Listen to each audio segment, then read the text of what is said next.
it's not just the squad. It's not just the presidency that 45 is trying to change. Um he's trying to change the Congress also. Um so that's the only bad thing about that. Now, if you like the video, make sure to give it a like and then subscribe to the channel. Coming out of Washington D.C., 45 or Donald Trump isn't trying to change the presidency during his first term in office. He's also trying to change Congress. More than perhaps any president in modern history, Trump has been willing to ignore, defy, and toy with the legislative branch, asserting power and breaking norms in ways his predecessors would hardly ever dare.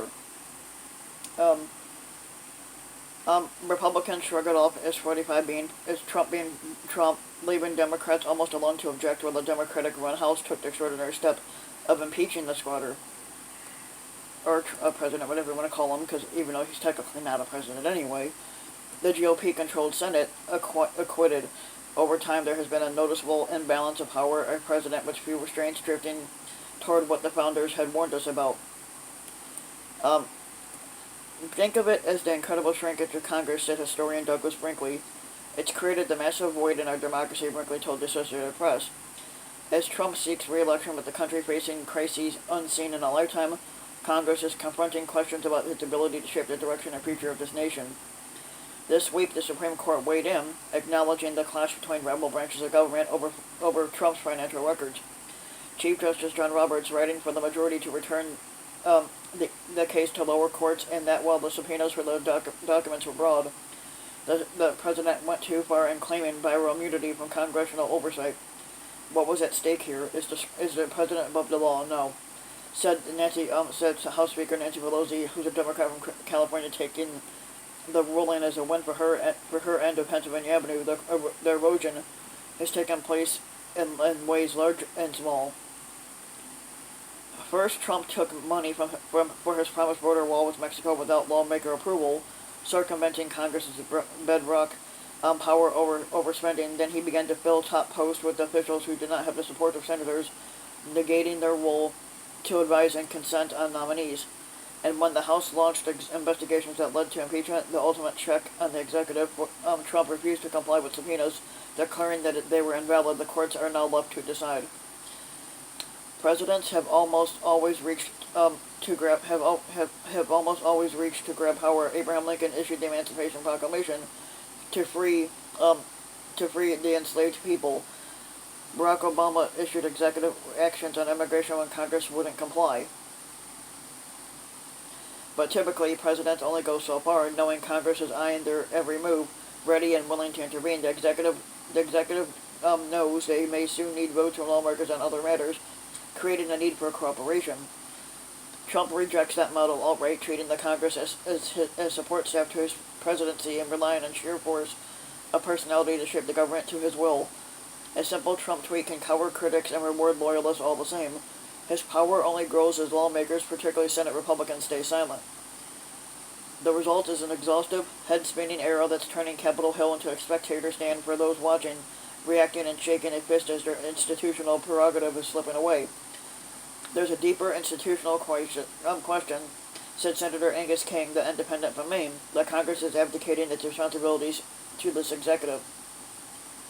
The singular challenge to Trump comes from Pelosi, a seasoned legislator who captured the Democratic majority after Trump's first 2 years, in large part because voters longed for a check on his power, and the Senate Majority Leader Moscow Mitch has taken a different task, working with the Republican president or at times around him as GOP senators avoid direct confrontations. Congress is evolving, said Senator Marco Rubio, who's a Republican from Florida, who was once a 45 critic for the White House.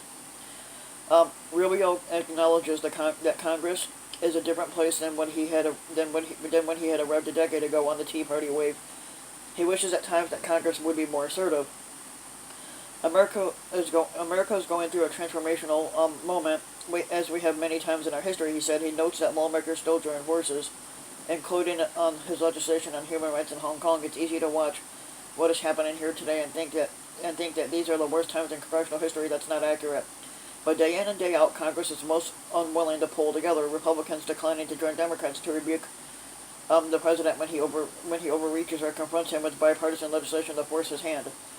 There isn't even a whimper out of the Republican side, said Senator Dick Durbin of Illinois, the assistant Democratic leader.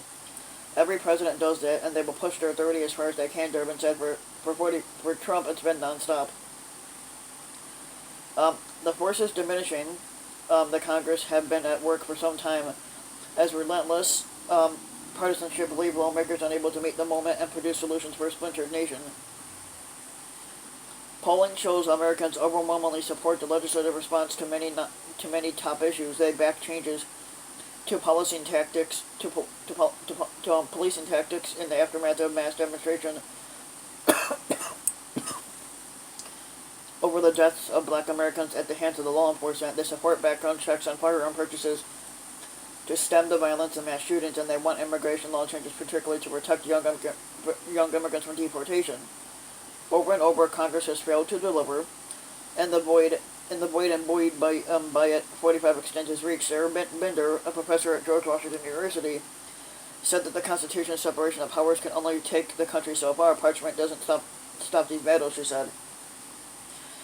When people ask incredulously if the president can do something he has just done, she said presidents can get away with it if there's no broader public or his own party reining him in.